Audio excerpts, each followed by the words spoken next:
Hey YouTube, Maddie's Daddy 12, Team JMT, coming to you guys with my state of the meta, I guess, is probably the best way to put it. I want to talk to you guys about where I feel the meta sets now, that we've got a couple of regionals under our belts, and the YCS Toronto, along with the YCS Ecuador. I don't have much results from it, but so we'll mainly be focusing on the Toronto YCS, but I want to go ahead and talk about where I feel the meta is at right now, and where I feel like it's going to be going in the near future. So, first and foremost, let's talk about the Louisville Regional. I wasn't able to play in that regional. I would have really liked to have, because from what I saw, I feel like I could have done really, really well. But I didn't play for a couple different reasons. But I guess what I went out of my way at that regional to find original style decks to profile. I didn't want to just bring you guys agent decks. I wanted to bring you guys some original stuff, and luckily for me, I was able to find some original stuff that was winning, so that just made it an even bigger plus for me. However, my opinion of the meta that I saw at the Louisville Regional was agents, and plants.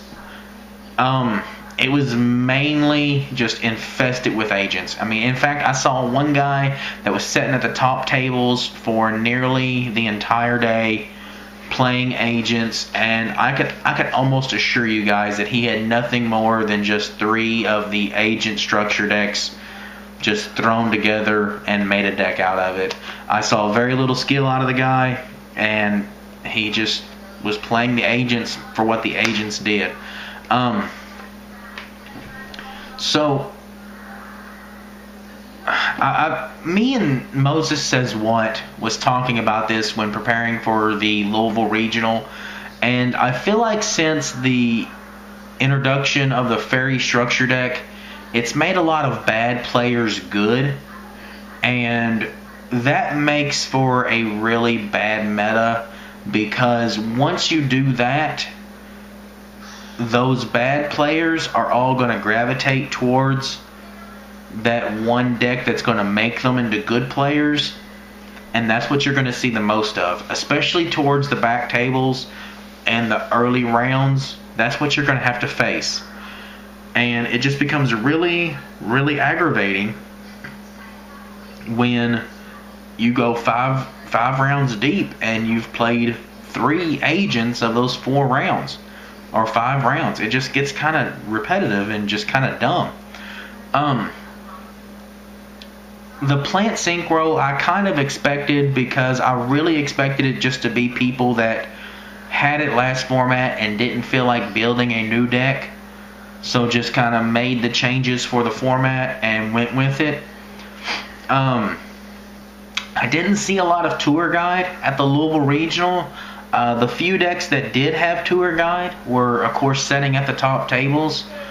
But now that kind of leads us into the YCS Toronto, and my impression from the YCS Toronto is, if you are not playing agents or plants with tour guides, you might as well just have stayed home, because that was all that I saw at the top tables from the event stuff that I've read and from the deck profiles that I've been able to see.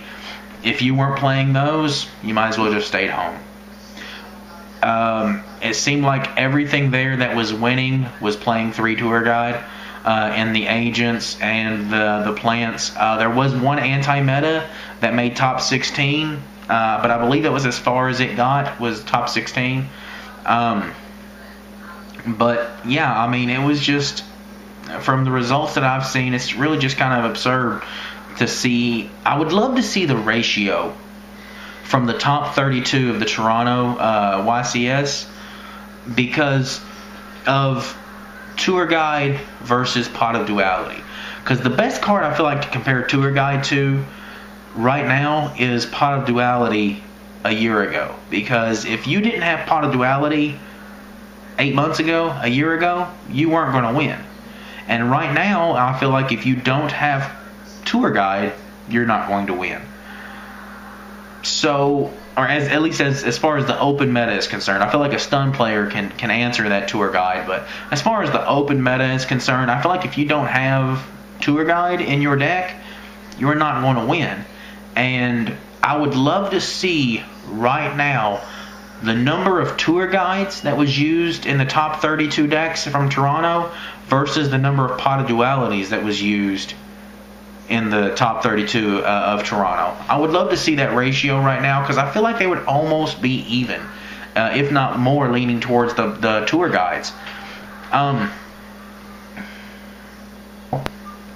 really feel like I hate it when a meta goes this way, that there is a certain money card that you have to have in order to be good at the game. But I really feel like that's where this game has gone right now.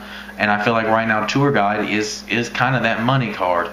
Not to say that you can't play a variant of these decks and still do well, but I feel like if you're going to compete at a very, very high level like a YCS, you're going to have tour guide, because it creates easy plays.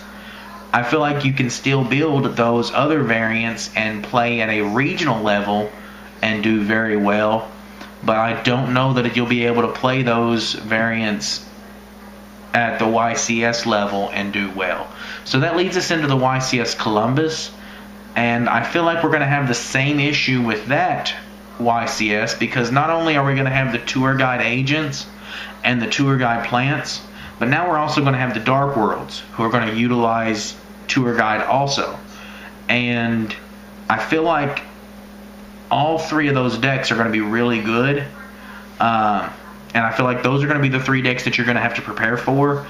I feel like we should see a resurgence in Banisher of Radiance, especially for you stun players. I feel like if you're going to be playing in that YCS in Columbus, you're almost going to have to main deck 2 Banisher Radiance for those decks. I also feel like Kaiku the Ghost Destroyer is an extremely good card right now, and I feel like you should all be giving it a shot. Outside of that, I don't really know what else you're going to be able to use. Quarantining, Ally of Justice Quarantine is really good right now. However, that's not going to answer Dark Worlds very well. So I don't see where Dark Worlds, I don't see where that card is going to help you against Dark Worlds. So I don't know that card is going to be quite as good anymore as Banisher Radiance and Kaiku would be. Kaiku, of course, is not going to be good against Dark World, but Banisher will at least help you out. So I guess that's enough rambling about Banisher Radiance and Kaiku. So that's where I feel like the meta is setting right now. I feel like those are the decks you're going to have to prepare for, and I'm going to do my best to do some play testing and try to find something that will answer those decks, and I hope you guys do the same and bring me some of that information so I can bring it back to the other viewers. I appreciate it, guys. Subscribe, comment down below, show us how much you love us.